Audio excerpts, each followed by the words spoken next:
To everyone, thank you for being here tonight in last lessons of this course. Tonight we have our guest, Rick Fernandez. He's the coordinator of the No Name Kitchen. Of course, it's an independent movement in the Balkans.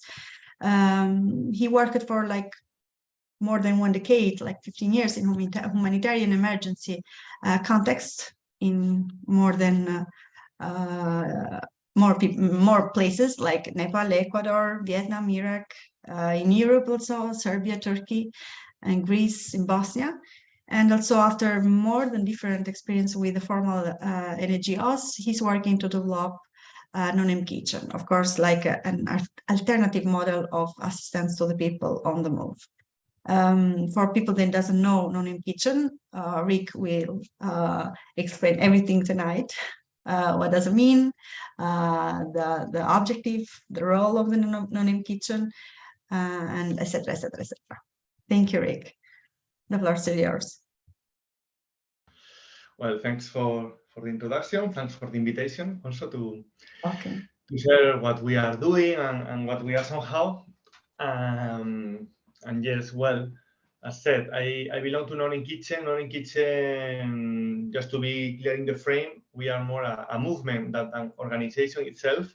It is a composition of different organizations, but we consider ourselves a civil movement because of our origin, how everything started from.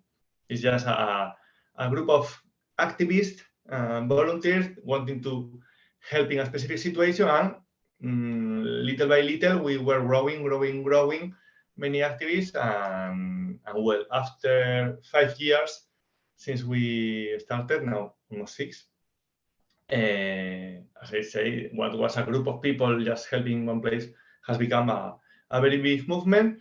We try to work in a different way than traditional NGOs or agencies. We will see what, so this is something to talk today about, a little bit about where we are, why we do what we are doing, and let's see.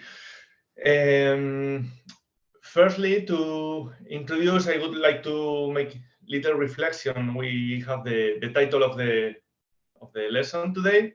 I didn't know it was the last one, so it's good. It's not the one to forget. Yeah, the title is Supporting Migrants on the Balkan Route. So yeah.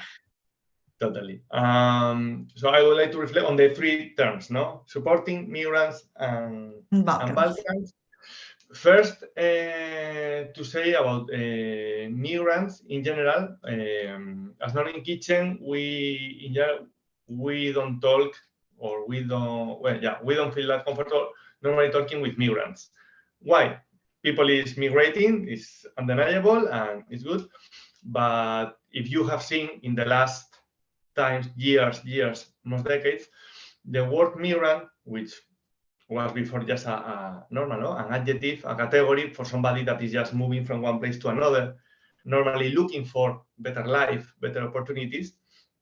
In the last decades, before of the different policies in the management of the borders, the word migrant has been somehow stigmatized, almost criminalized even, and for us it's very important to put in question this term, no? Instead of migrants, we talk about people on the move. That is a friendly term for people that is just moving from one place. We all can be migrants for one day and not migrants the next day. And sometimes when we see, especially in the media, in the news, when they talk about migrants, it is like a category, no? Like a person, like you are blonde, you are man, you are woman, you are non-binary, but then you are migrant, you know, and it goes with you forever, which actually is not the reality. Migrant is just a temporary situation of the people. Many times with some intentions, media can talk about migrants like it's a category, you know, because migrants normally have some characteristics. They are poor, they are not traveling safely, they are criminalized sometimes, they are rejected many times. But when somebody from Detroit is coming to Italy for working in a company in Milano, is not a migrant. you know, no, it's just a businessman making something beautiful in Europe. So this is important to reflect about this term and something to don't fall down in that terminology. The first word, supporting, no? Supporting migrants, supporting people on the move. We are supporting people on the move since the beginning of 2017. We were born because of a specific situation. If you remember, more or less, after the big crisis, war in Syria, arrival of Islamic State to Iraq, Syria and Iraq had an incredible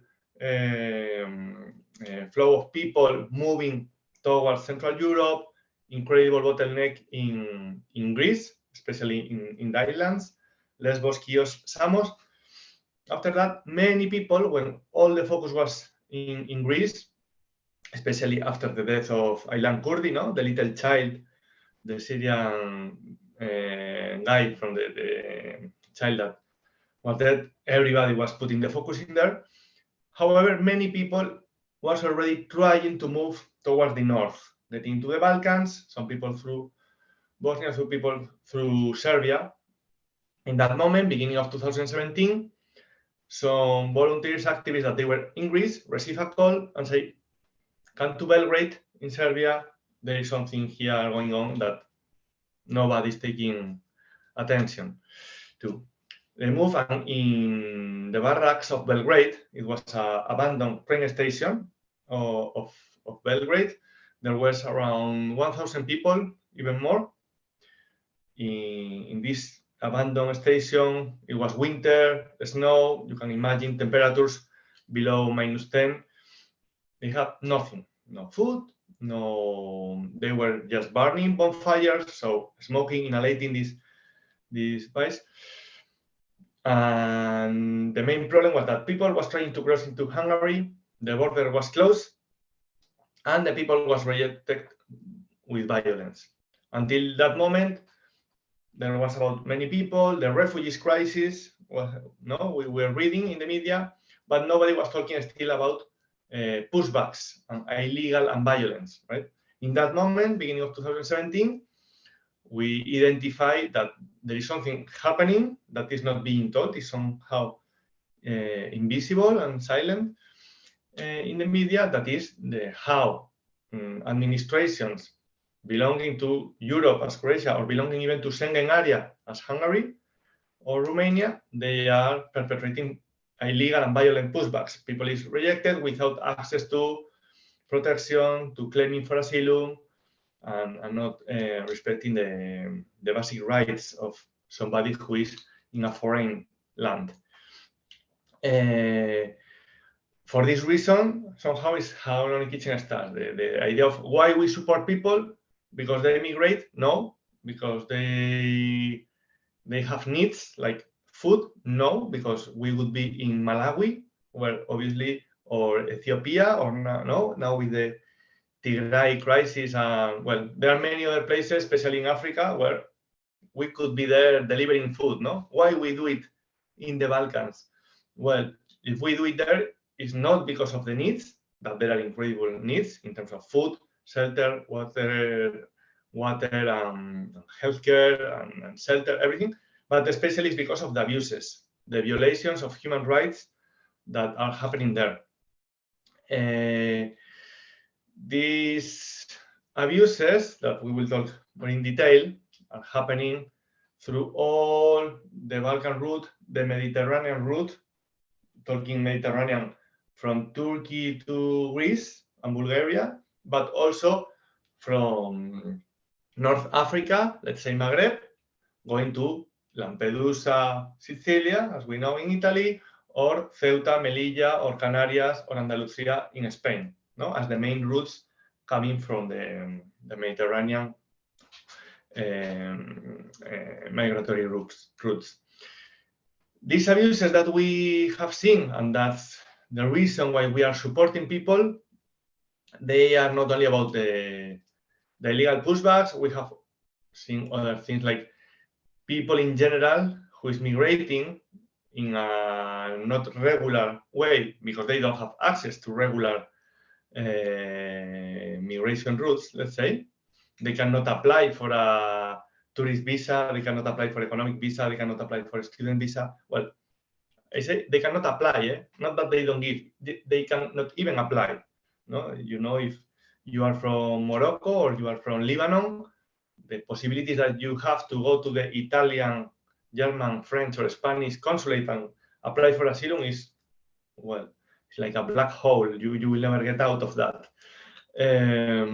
So first, assuming that the people don't have the right to apply for asylum, to apply for visa, sorry, which would be normal, no? Like myself, Spanish, I want to go to Lebanon, I can go easily, no? But somebody from Lebanon cannot even apply, cannot even try to make it legally. It doesn't have sponsors, bank accounts, monies, and contacts, right? This is the first abuse we see. The other one is most of the people in the Balkans, Serbia, Bosnia, Montenegro, Albania, Macedonia, Kosovo,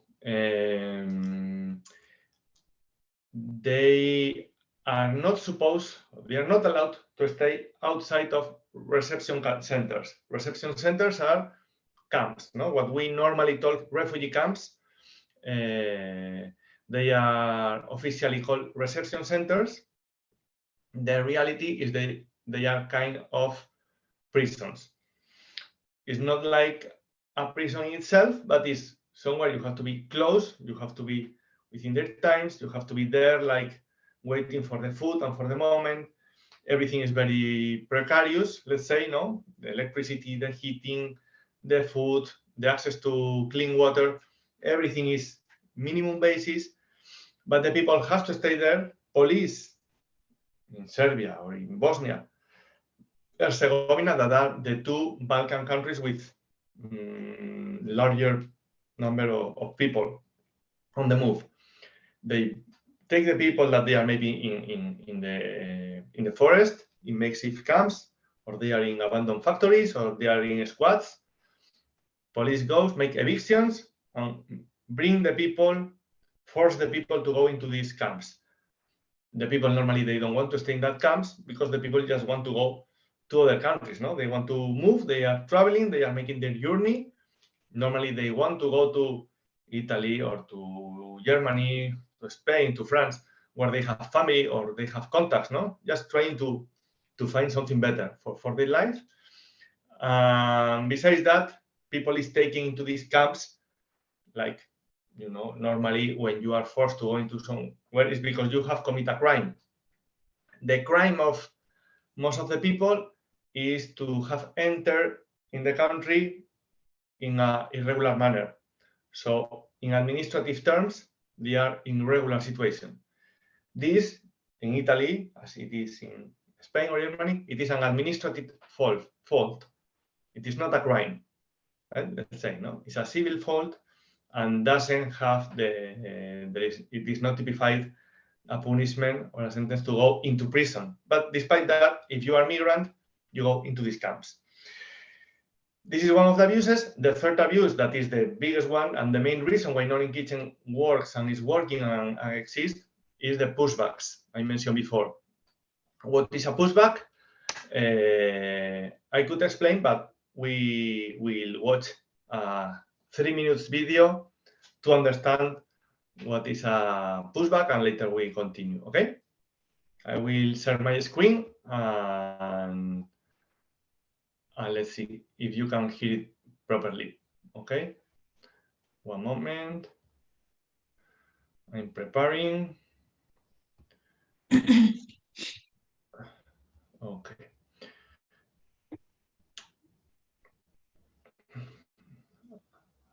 I see a hand full of love going up. Yeah, you see my screen?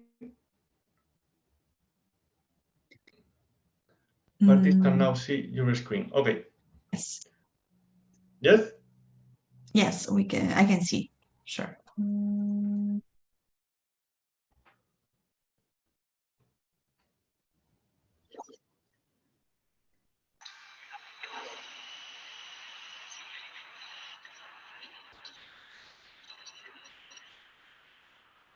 The audio, probably. You have to raise the audio.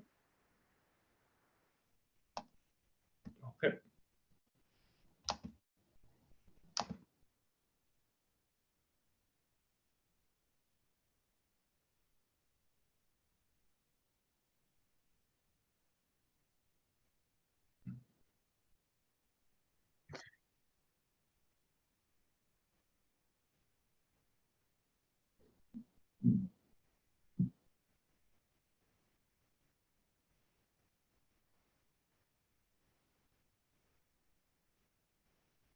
Um,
okay, the video was without the audio. Well, the volume was not good.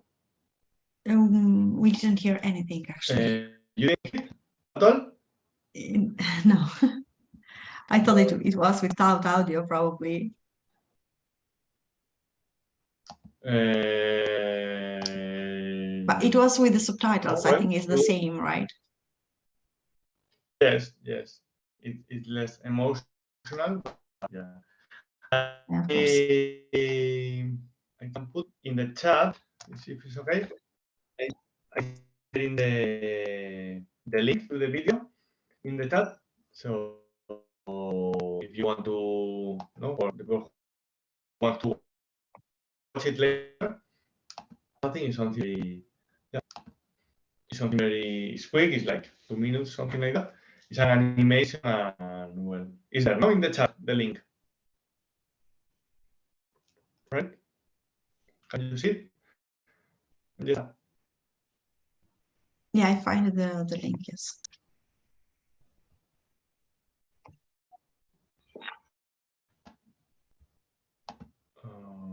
Okay. Now, you see the link in the chat? Yes, I for the saw video? that. Yeah, I saw that. Oh, perfect. So I will share to all the. I will later. share with all the participants. Okay, so they can. Okay. Amazing. Very well. Nothing to continue. Well, we were talking about what is a pushback, no? And sorry you didn't hear. If you go to the website noninKitchen.org, anyway, it's the video. There are other videos and other material a little bit explaining. Basically, to put it in 3 words, the difference in between a deportation, let's say, no, a devolution, a legal one, and a pushback is that the pushback is not done in an individual manner, so it's in groups, which is illegal. It's not done through official border crossings, let's say. It's normally in the forest, you know, through the boundaries in between the countries, but in the shadow, let's say, which is illegal. And especially, it is done and perpetrated against people that is claiming for asylum, but they don't have access to a legal process. Normally, I don't know, one person from Italy, let's say, gets into another country outside of Schengen area, let's say, and you can go to police station, you can ask for asylum, or you can ask for whatever you need, no, your reasons to stay there, and it is not the police, but a judge who has to evaluate your case, who has to make a resolution saying if you can stay, if you can get protection, if you can get asylum, or if you have to go back to your place of origin, let's say. But what is happening is police, Croatian police, Slovenian police, Italian police, Hungarian police, Romanian police, Macedonian police, Albania police, Montenegro police, they find the people, they push them back, but not only push them back physically, they normally, it includes incredible violence. We are talking from stealing the money, stealing the bags. We are talking about taking out the clothes in the middle of the snow, throwing the people to the river, humiliating the people, torturing the people, even raping the people with batons, with sticks, all kinds of violence, obviously not only physical but psychological. No, this is making an incredible psychological bounds in the people who is suffering that. What we see in Bosnia-Herzegovina and Serbia in the last 4 or 5 years, we could say it's like 99% of each 100 people trying to cross the borders have suffered an episode of violence. Besides that, the other side of the story, 99 individuals out of 100 trying to cross, at the end they arrive. So the big question is, why all this unnecessary and free violence? The migrations, they are like tsunami, no? It's like a wave. It's in human nature, not only human. You see with the elephants when they are moving for water, and you can see in the birds, you can see in the flowers, like every organism move to find a better life. It's undeniable. You cannot stop that. However, we are trying to do this through violence, and well, it's terrific, no, to see how, more or less how, instead of putting safe mechanisms to make the people move and find alternatives, assuming that maybe not everybody could go to the same place at the same time, that's true, but well, normally it's looking for life, it's looking for works, and that. So if everybody gets into Trieste, for example, in Italy, and there are no works for everybody, well, people will move to Germany, to France. You know, it's natural. Like Italian people go to one place from the south, from Calabria, they go to Milano. It's natural, no? It happens and will keep happening. However, as I said, these pushbacks, they are happening almost every day. We have collected until now almost 1,600 reports of violence. Each report is not for one person. Each report can include a large group. We are talking about more than 20,000 individual cases, which is, well, it's numbers that are very difficult to put in our mind. No? What is 20,000 people beaten by police, by officers? That, sincerely, we are paying this torture with our taxes, and this is very important to. It's an important reason for activism. No, I was talking with Carlo preparing the lesson, and he told me, well, it's important to put in the table arguments and reasons for the people to get activated, no? To become activists, to find the reasons to move it, no? And for in non-kitchen, for us, is a very big reason, no? European society needs to know and be aware that our taxes are being used to torture people. The Euro Parliament, where we make advocacy and incidents to try to change, no, this, to denounce this violence. A member of Euro Parliament recently asked me, "But Ricardo, what do you want? Everybody to come, open the borders, no, like chaos, anarchy?" And we say, well, we just want to follow the legality. The legality is that people, if enter in another country in irregular manner, because we don't have safe routes for the people, we don't offer that option. If the people enters clandestinely, we could say, they have access to, no, they can apply, they need a process, and we have to review this process one by one. We follow the law or we change the law. This is the two options we have as a European society and European policymakers and institutions. Besides that, we don't change the law, we don't follow the law. We do something in the middle that is violence against people. As we say, it's not people from United States coming to make business in Milano. There are other factors that people normally is poor, no? What we call aporophobia is the term that we use to phobia to poor people. They are dark skinned, so there is a component of racism. Many of them, they are Muslim, so there is a part of Islamophobia, no? And these obviously are factors that we know that they are influencing in all this, right? So putting all this together, these pushbacks, this violence, this illegality, and the racism and xenophobia behind the borders management system, this is the reason why non-in-kitchen exists and work. Clear with that. So what do we do is the question, no? One of the questions. Well, we have three big programs, three big lines of intervention. The first one is distribution of humanitarian aid. It means food, shoes, sleeping bags, blankets, hygiene kits, tents, everything that, let's say, is a material support for the people. Second program is healthcare. We provide first aid when we can. And we also cover treatment for specialized care. This is very important. It's something very original and specific from non-in-kitchen that is covering a specialized treatment like dentist, ophthalmologist, dermatologist, gynecologist. There are many services that people on the move, so people in administrative irregular situation, they cannot access. In public hospitals, they are rejected. Private services, they are rejected, or maybe they are too expensive and people cannot cover.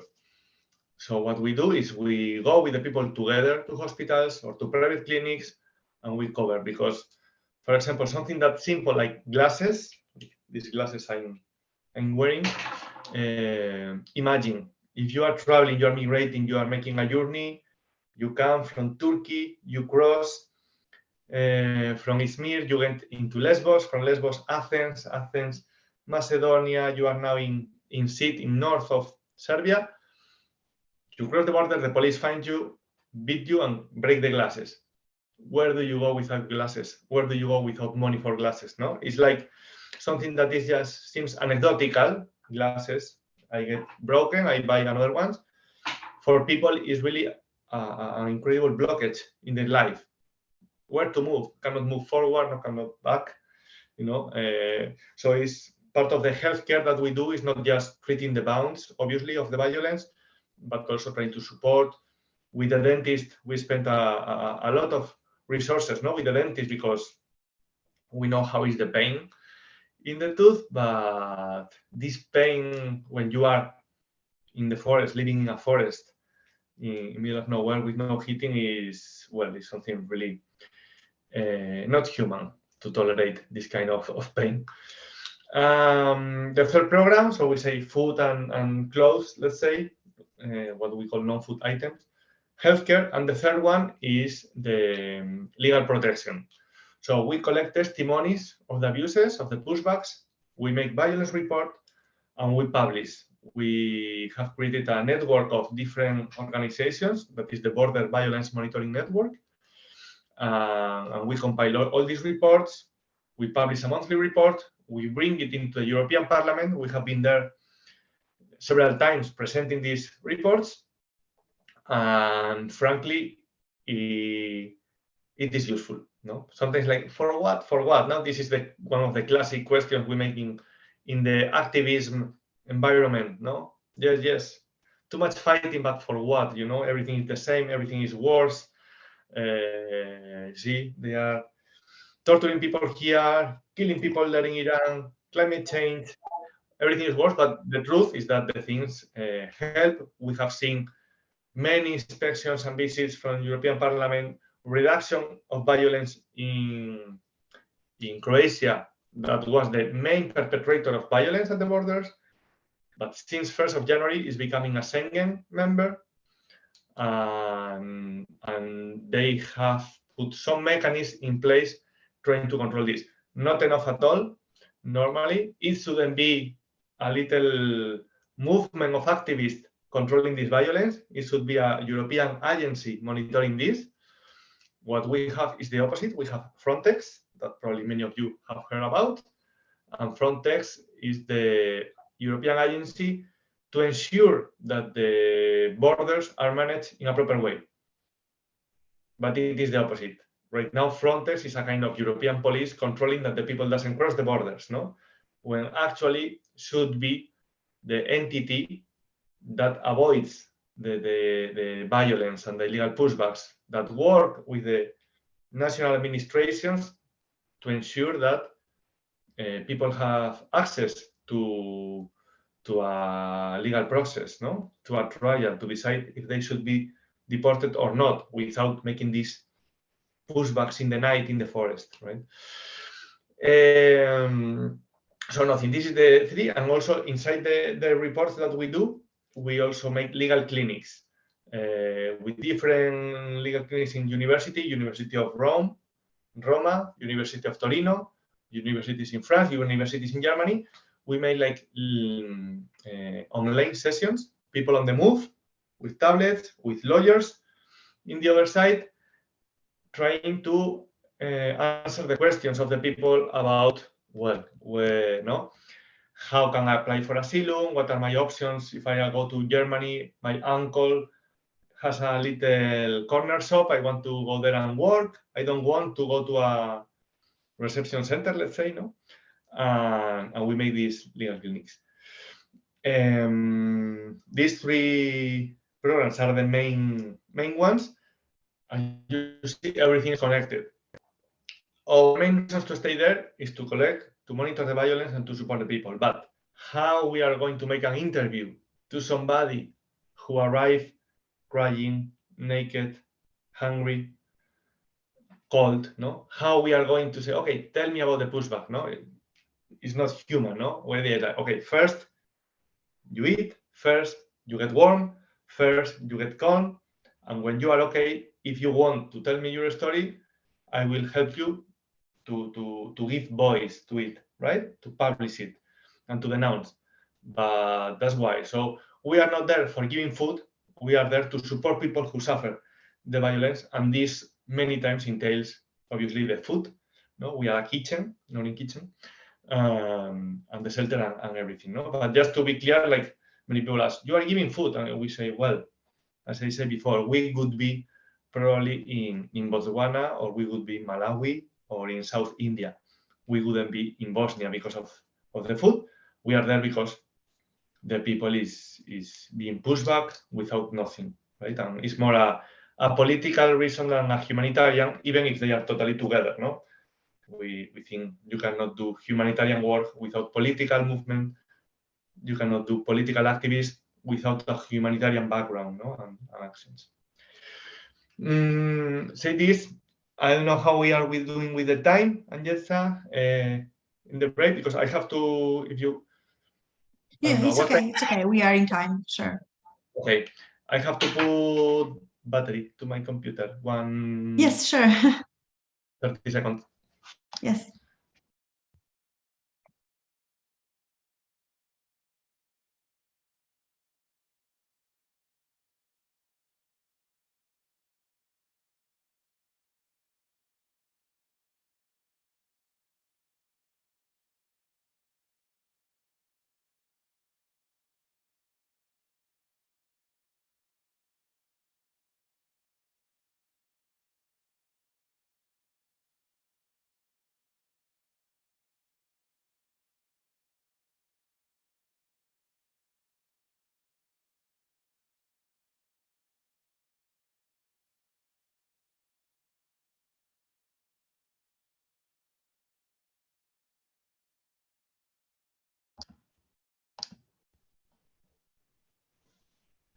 Okay.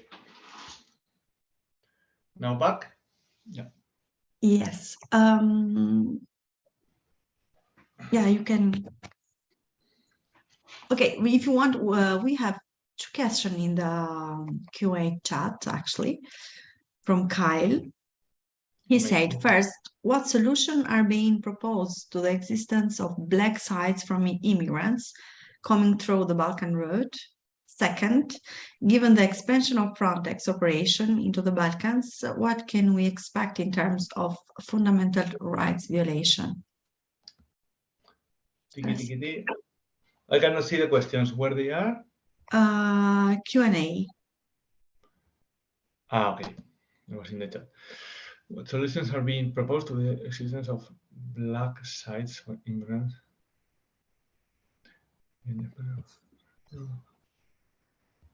Okay.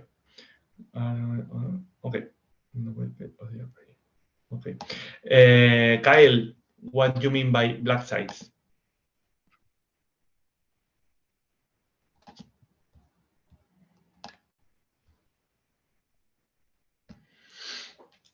Yeah. Well, if you want Kyle to say about what are the... Let me check. Yeah. Black site, like... He's online, but if you want, he can raise the hand. Yeah. Where immigrants are being caged and then abused, he means. So, well, for the solutions, I would like to give you a specific one, but if I would have it, it would be already in place.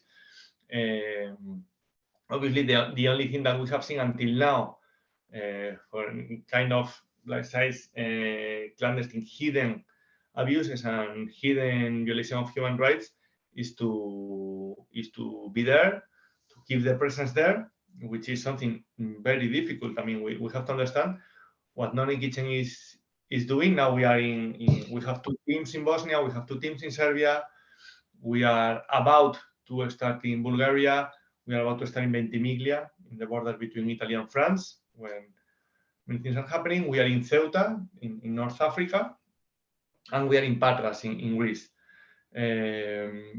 The solution for us, it comes from, I mean, in terms of, there are 2 sides, no? Solution from our side, so people who really want to change it, no? So how we can contribute to the solution, and other thing is, what is the solution, no? The big solution, obviously, is an ethical view, ethical policy at the institutional level. But the institutions, normally, they reflect part of what the society is looking for, no? We have seen in society, you are putting the examples in Bulgaria or in Croatia, many of the people is still more concerned about the potential consequence of immigration in terms of criminality than about the need to ensure basic rights for everybody. Doesn't matter the origin of each person, no?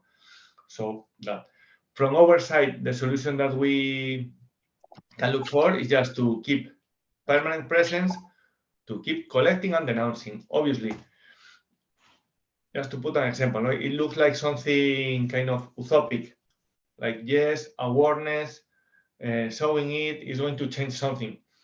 Well, we just have the experience of the last years when we start publishing reports. And I tell you, by experience, the first reports we were taking 2017, when people was talking, well, I don't know, I went to Hungary yesterday, they catch me, they put me the dogs bite me, they give me with the sticks, they hit me, they make me to sign, they torture me. To the woman, they have to take out the scars. We have seen violence even to minors, many violence to minors, no? In that moment, we thought, wow, this is too big, this is impossible to change, and this is much bigger than us. We started to collect testimonies, one after other, and we reached the European Parliament. Now, everybody who is minimally interested in migrations knows about the violence in the Balkans, right? It's nothing like, what is this? You, Kyle, as example, no? If you are talking about the black side, it's like, it is in the air. The people know about pushback, the people know about violence. Not everybody, but many people, no? If we see the evolution of how many people knew before and know now about this, the evolution is positive. The violence has decreased, but still there is a long way to do. The only solution we have is to keep the presence, and especially to think about innovative ways to raise awareness. Publishing reports, if you do always the same, at the end you lose the interest, the reaction of the people. The channels change. Before we start collecting, and Facebook was a bomb for everything. Today Facebook is totally dead. It's like it's in other age. And 1 year ago, TikTok was like, what is this? TikTok is not serious for that.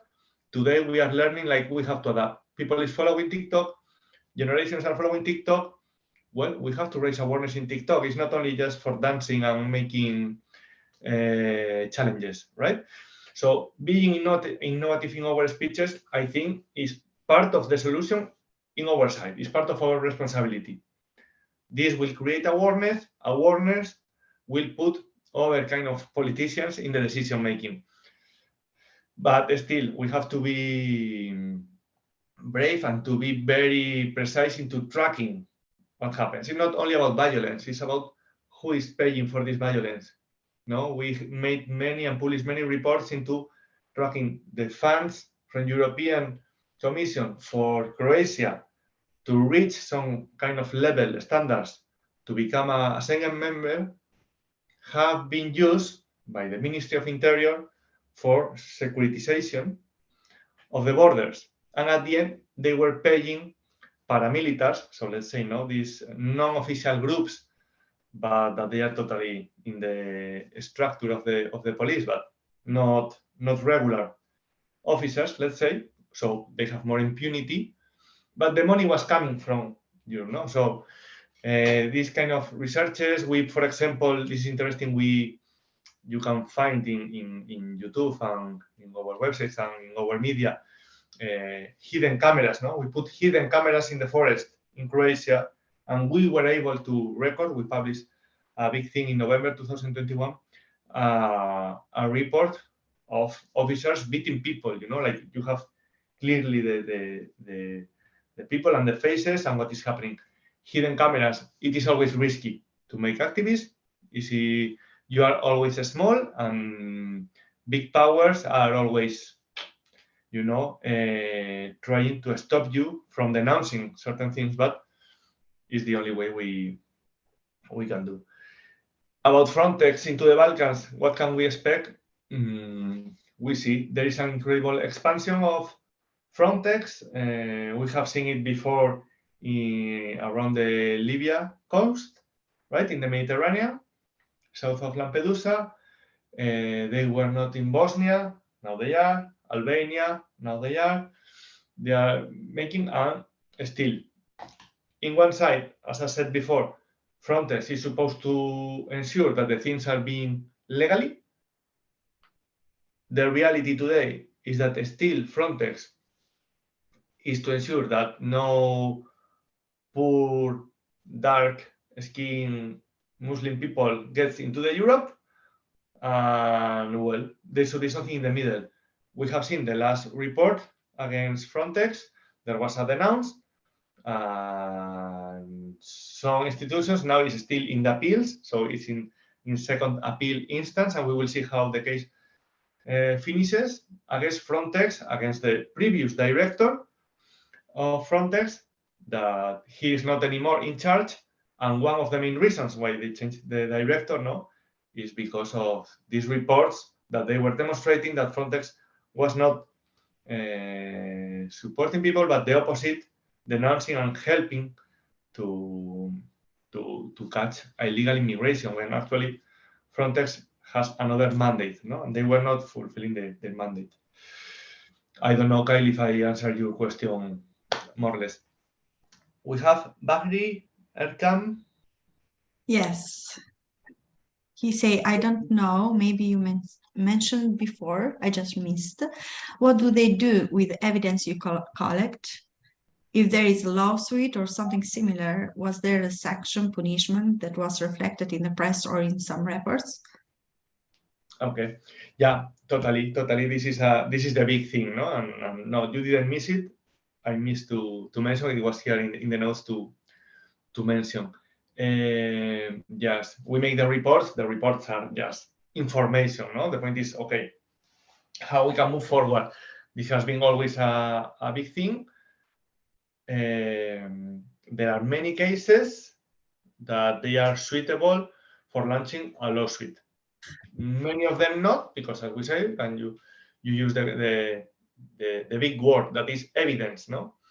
Most of the times we have people that they say that they have been here, they have been beaten, and maybe they have some screenshots with the map where it was happening. Obviously, you have the physical evidence of what happened. You have the bounce, the scars, okay? But many times we need more evidence, of the fact that the people has been in one place or another.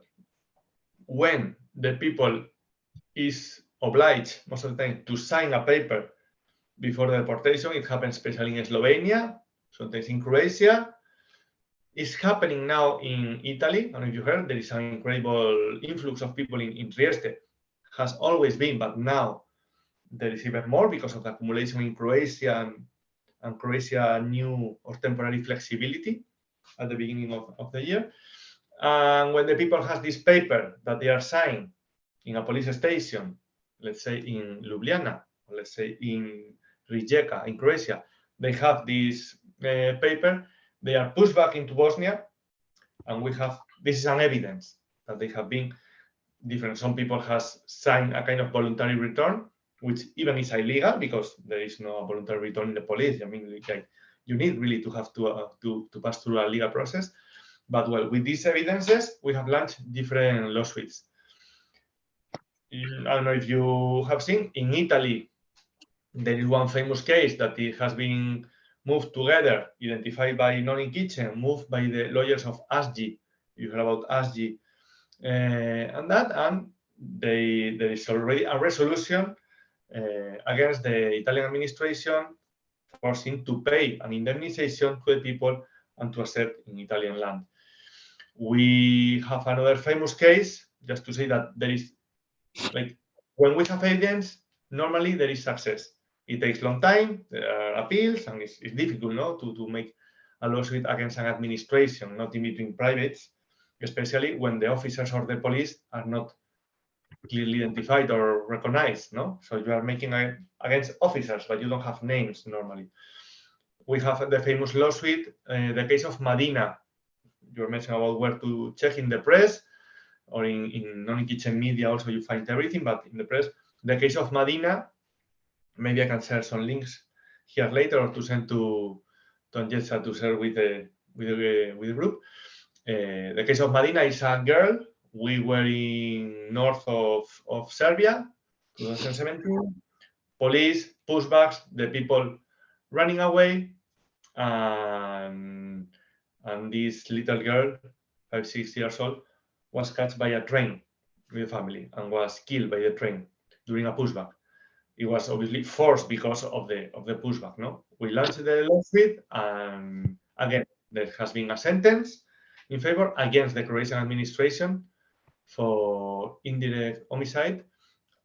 This is another example of, well, inside the drama, there is a pathway for hope and for not justice, but at least reparation and maybe the end of a violence. No, I mean, like it's very difficult to think in lawsuits because you cannot change the past, but maybe this kind of sentences against violent administrations makes an end or puts an end to violence. More recently, we have another case in Slovenia, also that was let's say, successful. So that's it. What we do normally during the interviews, we see the evidence that the people has. If they fulfill some requirements, like you have the paper, you have about the place, we have some pictures, all this, we connect with different lawyers. ASG in Italy is the main example for those who know. We have some groups in Slovenia, we have some lawyers in Croatia.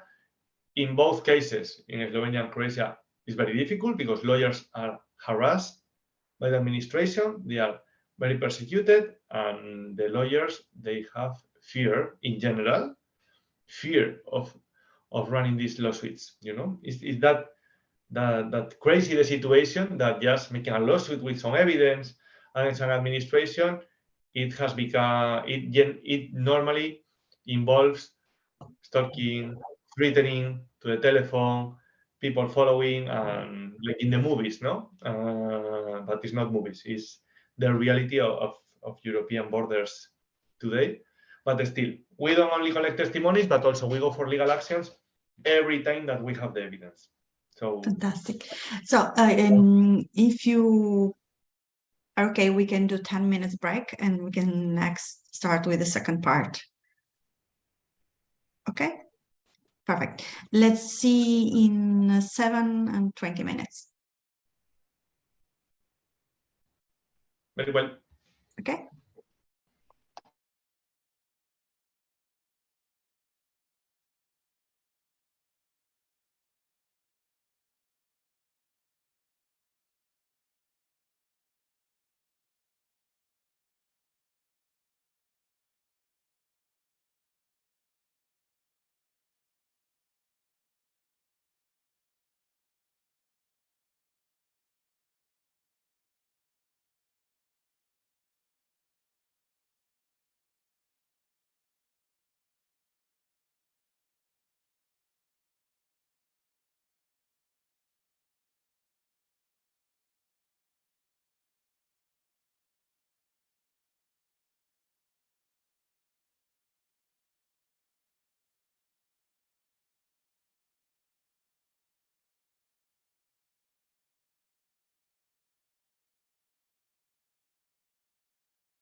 We're back.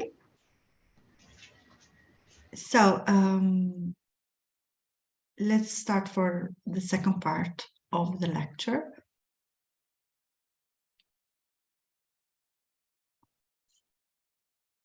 Actually, I have a question, if it is possible. You speak about the communities in every places you work with No-Name Kitchen in all the, I mean, the countries in the Balkans countries. So how you manage the relationship with the local communities?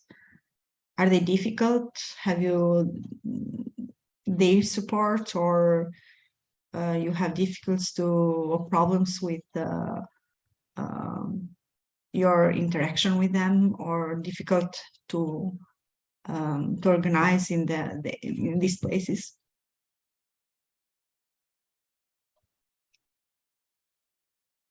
Thank you.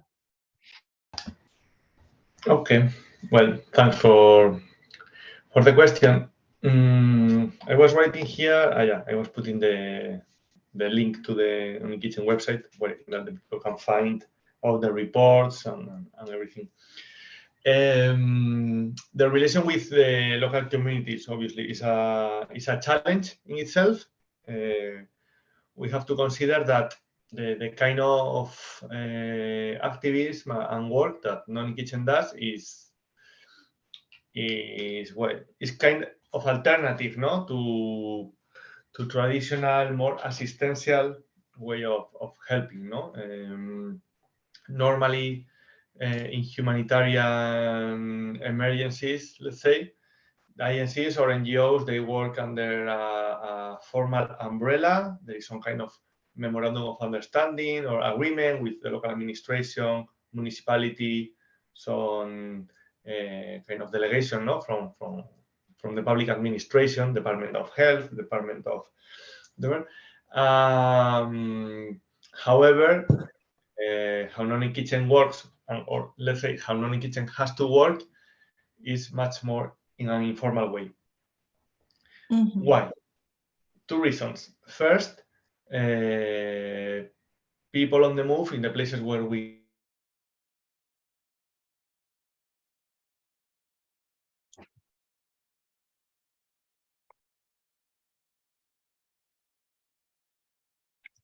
lost connection with Ricardo.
We have some problem with the connection with Ricardo for the moment.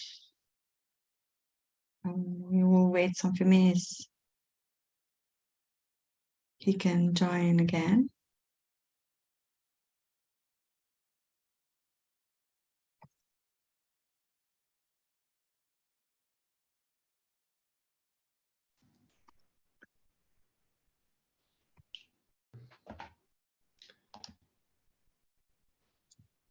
Okay, sorry, I'm back. Okay, we lost you for a few seconds. The electricity went down. Okay, it's okay. Yeah. Nothing. I was saying, like, yeah, there are two reasons why No-Name Kitchen has to work in more an informal way, let's say, no? First, the people we support, people on the move, they are normally rejected, as we say. They are in prison in these reception centers, right? And there is the idea by public administrations, especially in North Bosnia and Serbia, also partially in Greece, that our work represents what they say, no, a call effect, no, for the people. Like if you are helping people on the move outside of the camps, people will stay outside of the camps, no. This is the first reason why we cannot make like big agreements with local administrations to do what we do, because they don't want us to do what we do, basically. And when we say local administration, we understand that local administration represents part of the local community, no? Answering your question now. The second reason, well, as we say, people want to move. They want to cross the borders. They want to find another place. They don't want, I mean, people make an incredible effort physically, economically, psychologically to flee from Kabul in Afghanistan, let's say, to cross countries and countries during months and months to arrive to the border in between Bosnia and Croatia. Normally, this person doesn't want to be in a camp in Bosnia without, no, in this kind of standby limbus. No, people want to move forward, and what we do is just we help, we follow the need and the willingness of the people, and we are there to support that. No, I say this. Obviously, we represent a kind of threat for local administration and part of local communities sometimes. For the reality is that obviously nobody is going to be in Velika Kladuša or Bihać cities in Bosnia, where we are, because Nonin Kitchen is giving a food pack. No, I mean, you are in Afghanistan. Maybe some militias are trying to recruit you. You escape, you flee, you cross Iran, Turkey, take the boat, risk the life, going there, paying sometimes to smugglers to cross borders. Well, an incredible effort, no? And later, somebody can think that, oh, the people is here because you are giving food to them. And we're like, well, my friend, no. They make a long trip and they didn't know we exist, right? So basically, it's important that this call effect doesn't exist, obviously, because we are very tiny compared to the incredible effort, no, of a migration that is a very long process in which we are just a little part. However, this perception entails the need to work informally, and this obviously affects to our relations to local community. Local communities where there is a big migratory pressure, Bosnia and Serbia are the big examples. It happens in part of Italy, it happened in Sicilia, it happened, for example, no, also in all the islands in Greece, for sure, no. Societies, because of this migratory pressure, are very divided, no? They are very polarized. People against migration in general because of potential criminality, because of stereotypes, because of prejudice, that could be, and or just people that they are against migration, no? They think that my country is my country and it's for me and for my nationals. It's okay, it's a way of thinking, I don't know. But in the other side, we have people who have empathy, who helps, many local people that has been helping from the beginning until the end. No, in our case, Nonin Kitchen, we are not a foreign organization coming to a place. No, Nonin Kitchen in Bosnia is a mix. There is many Bosnian people, and there is people coming from any country. No, Nonin Kitchen doesn't look at the passport of the people like you have to be from here or there to work. It's just a mix, and there is local and international people, all mixed.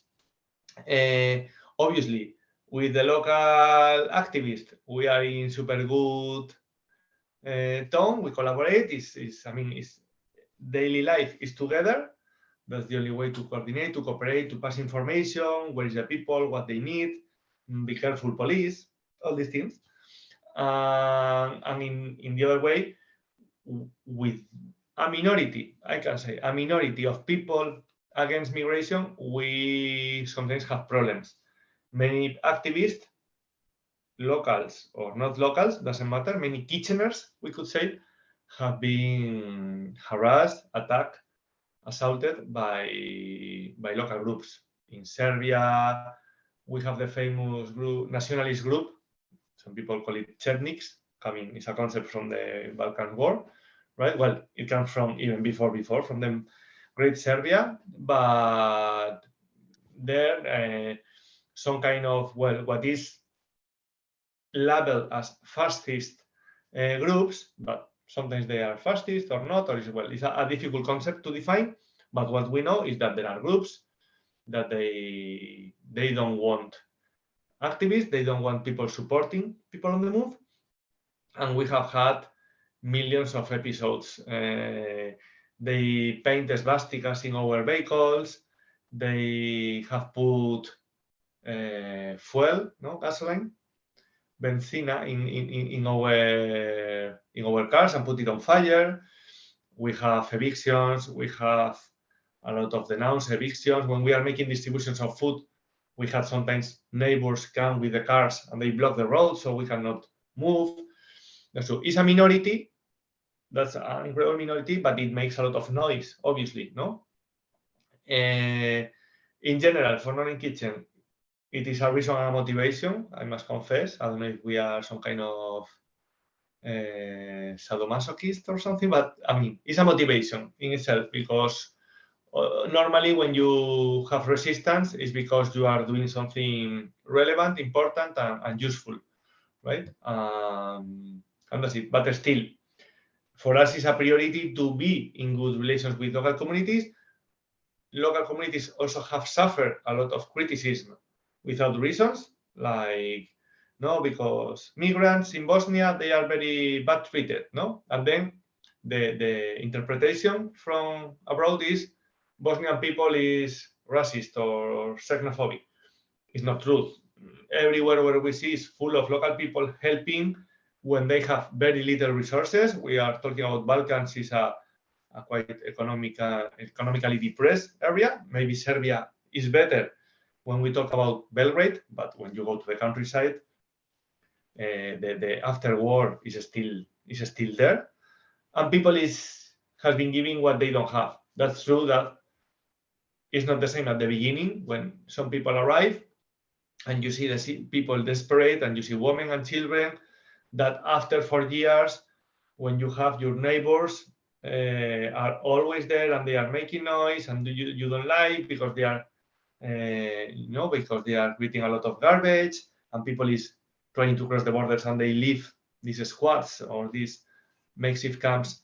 They are dirty, the conditions when you live a little bit in without shelter, it's difficult to keep hygiene standards and that, it's not your priority, obviously, and people is in survival mode. So that's true that local communities are very influenced, and they are sometimes, I wouldn't say the word wasted, but individually some people is wasted of that, like, oof, it's already too much. We have been dealing with this, these migrations, the pushbacks. Every time there is a pushback, people comes back, and when you see somebody suffering, bleeding, one day you help, second day you help, after 50 times you feel like I cannot anymore. So there is many local people in process of burnout. They want to help and they cannot help anymore because it's too much for them, In the case of the kitchen, there is a lot of turnover. Activists stay, activists go, activists stay, activists go. So it's easier to cope with that. But when you are local, you have to be there all the time, watching the suffering, feeling guiltiness. It's difficult, but yeah, it's a good question because that's true that they are sometimes a little bit invisible in the story, but local communities are an incredible resistance mechanism for many people, and it's full of activists that they don't call activists themselves, Yes. They are just helping because things are happening, and they are real activists without a willingness to be or not. Just they are good people, let's say. Okay, thank you.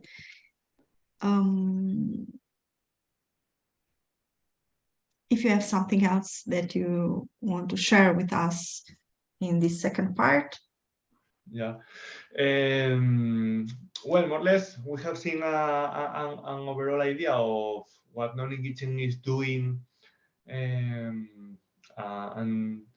we're not. I think it could be interesting. Well, I would like to make a little mention some project in the future, or what non-engaging are working right now. Yeah, where we are, I want to mention a little bit geographically somehow, and it goes together with the migratory dynamics. No, let's say when the people on the move moves, we move alongside, no, the people. So we are not like we have a project here. Doesn't matter if there is people or not. We are here and we do these things here. No, we are somehow a migratory movement, no, because we have to move together with the people. We, as I said before, we started in the barracks in Belgrade. There was all these people. There were a big eviction, summer 2017. That looks like yesterday, but it's already some years ago. The people moved to the north of Serbia to sit in the border with Croatia. And then we moved all the organization there. People was coming from Greece, going up Macedonia, from Bulgaria, Macedonia, and getting into Serbia. After the closure of the Hungarian border, they built up an incredible fence, kilometers and kilometers of fence, and thermal cameras and everything. People switched summer of 2018 to Bosnia and Herzegovina. And people try to switch from the east to the west, to go from Greece, Albania, Montenegro, Bosnia and Herzegovina. Bosnia and Herzegovina, let's say the northeast point of Bosnia and Herzegovina is very close to Trieste, actually in Italy, no? It's a very narrow side of Croatia. And we could say people in 10, 11, 12 days walking, they arrive from Bosnia to Italy, if nothing happens, which would be a miracle. So there was an incredible switch in 2018 of people from Serbia to Bosnia. And what we did is we put new team. Velika Kladuša is the place in the north Bosnia-Herzegovina. We create a team. A team includes many planning and resources. You have to find a house for the people, a warehouse for the staff, a vehicle, arrangement, paperwork, relations, suppliers. Is a big thing. But we started in Velika Kladuša, 2018. 2019, we started in Greece. Everything was happening in the islands, Lesbos, Chios, Samos. From there, people go to Athens or Thessaloniki and going up. But one invisible spot, let's say, is Patras. Patras is in Peloponnesus, west of Greece. And from there are ferries, boats going to Bari, going to Brindisi, going to Trieste, no? But to Italy. And many people started to try what they call the game, no? The game is the idea of crossing borders illegally, let's say, irregular way. They try to jump into the boats in Patras and arrive to Italy. We started a team at the beginning of 2019 in Patras, where we are still there. Nothing. Following the flow, Bosnia and Herzegovina became an incredible hotspot.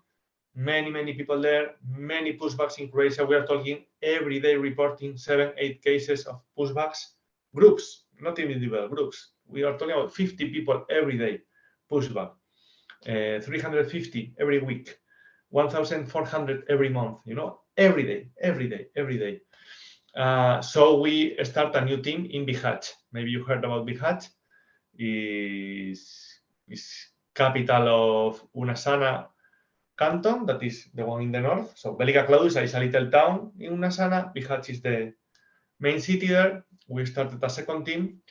It was the time maybe you heard about the famous fire in Lipa camp. Lipa camp is one of the biggest refugee camps in the Balkans. There was a fire 23rd December 2020, and it changed everything. No, people, we had from one day to another 800 people in the middle of nothing. No, something that what we saw in Lesbos, in Moria camp, if you remember, that was full of newspapers. No, in 2 summers ago, but in Lesbos, warm, chill weather, no, and everything.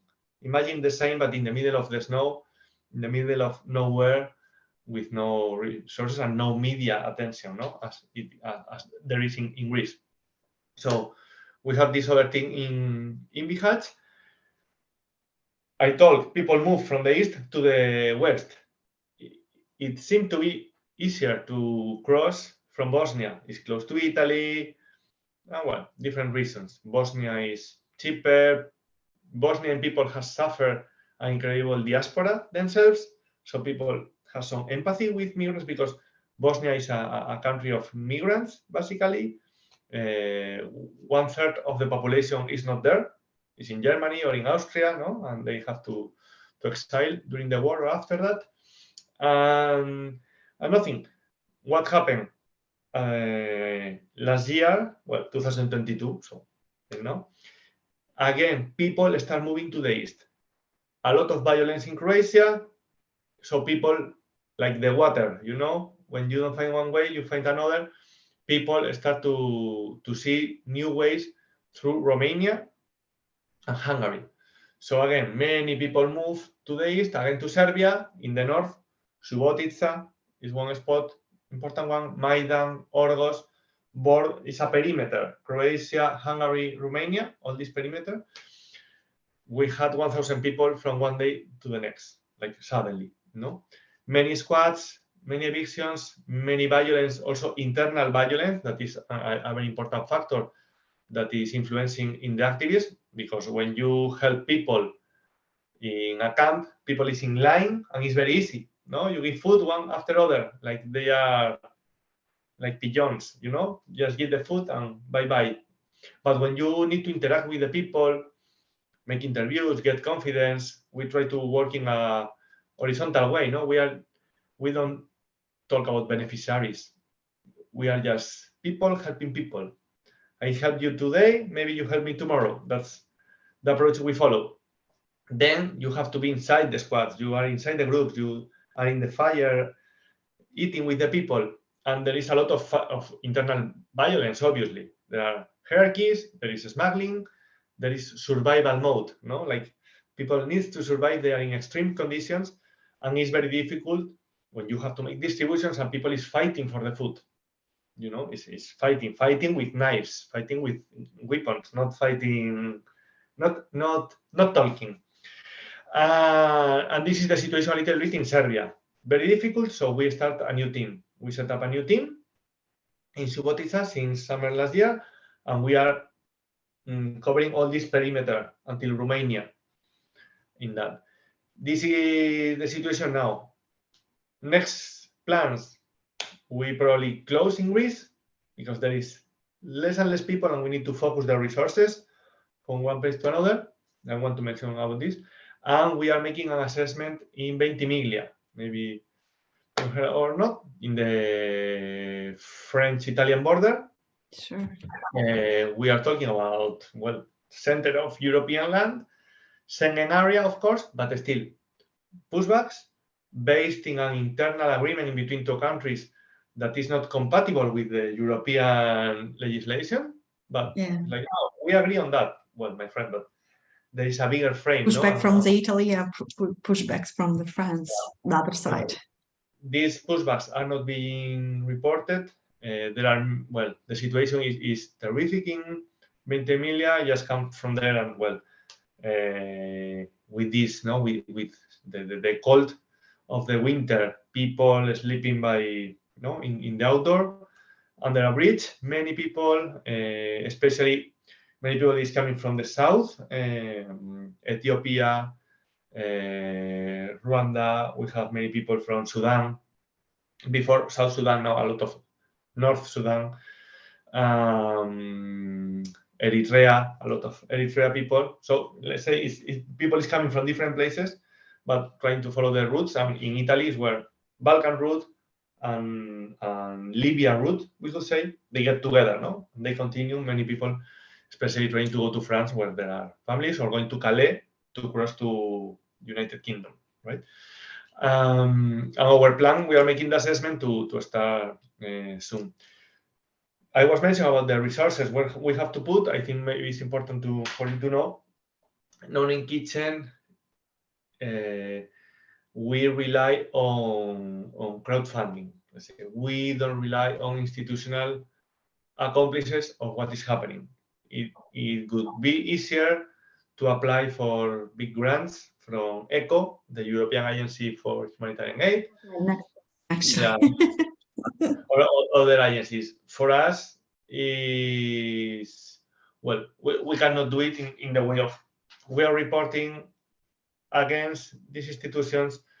We don't want donation or something else. We are basing individual donations, private foundations, grants, crowdfunding. We have a store online with ethical clothing, sustainable fair trade t-shirts and jumpers with some message, not only for collecting donations, but also for spreading the message, and to raise awareness. And obviously, it's a nightmare. It's an incredible struggle every day to find money to keep alive, but at the same time, it's more coherent for us. It makes us feel more proud, and it's a motivation, no? For now, we can do it. We can continue like that still. And nothing, just to say, if I understood that many of the participants and the students, they are inside the environment looking about activism and grassroots activism, and well, just to say, in kitchen is obviously open to everyone. We have a very specific validation process, like everybody can come, and I will go to this place for 2 days to do whatever I want. No. What kind of competences they needed to be part of? Well, as competence, good attitude is the only competence. But requirements is different. We have an application process through the website. There are specific briefings and trainings before starting, and everybody is assigned to a specific role. Let's say, it's not just you go for voluntary, but you come as logistic focal point or health focal point, or you to manage the finance of the team, the communication, or especially reporter. Many people want to come as reporter, but we have a specific, the team is 7 people, so we have 2 reporters, 1 for communication, logistic, admin, health, legal protection. Yeah, so the people doesn't arrive like, well, let's see, depending on your profile, on your interest also, but we are not requesting like a big background, but more the willingness to learn and to develop. We consider kitchen is also like a nursery of young activists. Many people is very young. It's just trying to. So for some people, it's the first experience on the field. Some other people has been many times. So this mix of experience and young, fresh ideas works very well, and is basically the basement of Learning Kitchen. Without people wanting to jump, to learn, and to really enjoy the experience of working alongside the people we are supporting. We are not just giving things to people, we are just in coexistence with the people, and everything is, we saw it as more horizontal. Learning Kitchen, the name and everything comes from people on the move. So when I talk about this experience, our first step in the barracks of Belgrade, it was together, people, we start cooking together, volunteers, people migrating. We are hungry. Yes, you. Yes, you. Yes. Okay, everybody's hungry, so let's cook. We take some pots. We make a quick crowdfunding. We got 2,000 euros in 48 hours. We bought big pots. We start cooking, and this beginning together, people on the move and people supporting, has shaped our way of working, our way of acting, and our approach and philosophy totally. No, we don't see it like, okay, let's give some blankets to these poor people, but it's more like, well, if you are cold today, I will give you a blanket if I have it, but if I am cold, you give me the blanket too, right? So trying to make some equal and important message besides the violence reports that we collect, besides the healthcare we provide, besides we give shoes and jackets and sleeping bags and everything, we have to be clear that what we do basically is to bring psychological support. Let's say we are not changing the life absolutely of nobody. We are not saving the world, obviously. What we do is we bring psychological support. We give a message to the people to say, you are welcome, you are human being, we are all equal in rights and mutual obligations and respect. And there is an incredible part of the European society that thinks the same. So this pushback, this violence, this reaction that you suffer every day is not the whole reality of Europe. There is many people that thinks that coexistence and diversity is the only way of humanity to live in peace. That's what we do. Sometimes we call it food, sometimes we call it shoes, but basically is psychological support, even if something we call it in other way, no? To stay in the tema, Giulia Rizzuto, I have a question. Do you have internship position in the non-name kitchen? Interesting. The root of the people in Balkan. Okay. Yes, I mean, for people who maybe cannot go to the field in a specific moment, we have different positions. There is like a coordination team. For example, for the reports, violence reports, there is the protection reference, there is the finance reference, myself, health reference. Well, there is some people that stay in longer term, let's say, and is open to internships. There are many people that they want to do both. Some people make the internship on the field, what they are studying. They have some hours of practice to complete. So they go to the field, and besides the daily activities, they also maybe are completing a research, or they have to make the project, no? They are completing a bachelor, a degree, PhD sometimes.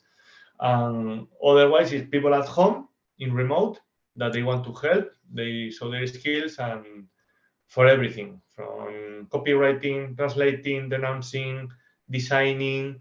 There are a million options. Everything is about going to a website or writing to info@nonamekitchen.org or social media, Instagrams, Facebooks, Twitters. Is that? I don't know. There was another question from Julia. She asked also if you can briefly repeat which is the root of people on the move in Balkan. You said they are more than one, but sure. Yeah, I mean, there are multiple, and it's really like when you see the map, it's like it's not only full of variations, but also is permanently changing, no, obviously. But basically, the two big routes, one is coming from Greece to the west. So you cross Greece, you go to Albania, Montenegro, arrive to Bosnia, and in Bosnia, people go to Croatia, Slovenia, and Italy normally, or that. And the other is on the east, from Greece, you go to Bulgaria or Macedonia, straight to the north, to Serbia. And in Serbia, you can choose Croatia to the west, Hungary on the north, Romania, that is on the east. Romania is farther, but it's Schengen area already, no? So there's too many people try to go into Romania to later come back into Hungary or Austria, but still there is incredible level of violence in Romania, and that's it. So this is the two big routes inside each country. Obviously, when we say Bosnia, people go to Sarajevo and go to the west, to this Velika Kladuša and Bihać I mentioned before. Some people go to Banja Luka, Republika Srpska in Bosnia, so the Serbian Republic of Bosnia. Different routes. But if you research just going in Google and talk about Balkan routes, you will see incredible maps with good infographics about that.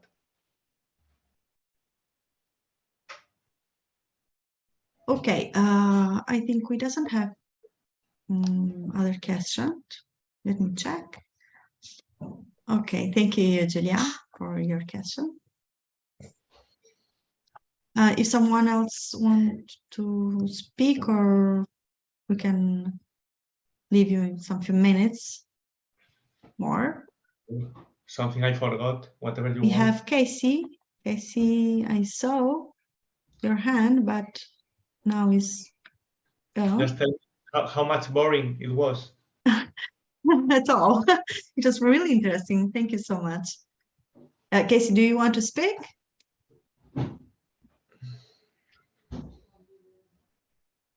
You're making time to open your audio. Okay, probably not. Okay, false I was just wondering. Okay, Nicole Olsen, it was very interesting. Wish you all the strength to the volunteers and people supporting the movement. Yes, I think the same, Casey. Sorry, I misclicked it. Not boring at all. It was very interesting for me. Thank you. Thank you too. I hope to soon to find any of you, some of you joining the kitchen, even for them for some weeks or something. But really encourage everybody to experience an easy but very intense experience of activism. There are many ways of activism, but most of the people who pass by the kitchen and this experience later they keep going, no? Even if later they come back and they are at home or in other works even, but the kind of commitment, no, spiritual commitment that you get with what is happening goes with you for all the life, no? So yes, thank you so much, Ricardo, for tonight, for being here, for accepting our invitation, for the interesting introduction of No-Name Kitchen, and for what you do also on all the Balkans, Europe also, and for your mission. And thank you so much. Yeah, I hope to listen more in the future to the No-Name Kitchen also, and we will add No-Name Kitchen obviously in the map of because your project have a map. We are creating a map of all the NGOs, all the legal clinic also, and we'll introduce on your project site. So we'll add also the name of No-Name Kitchen. Thank you so much for being here tonight again, and thank you for all people that stay in this late night. Thank you so much. See you next week. Just to say, invite everybody to follow social media, Facebook or Instagram. It's a very good way to see. Of course, I hope they will join the No-Name Kitchen in the. Thank you so much. Have a good night, everyone. Bye.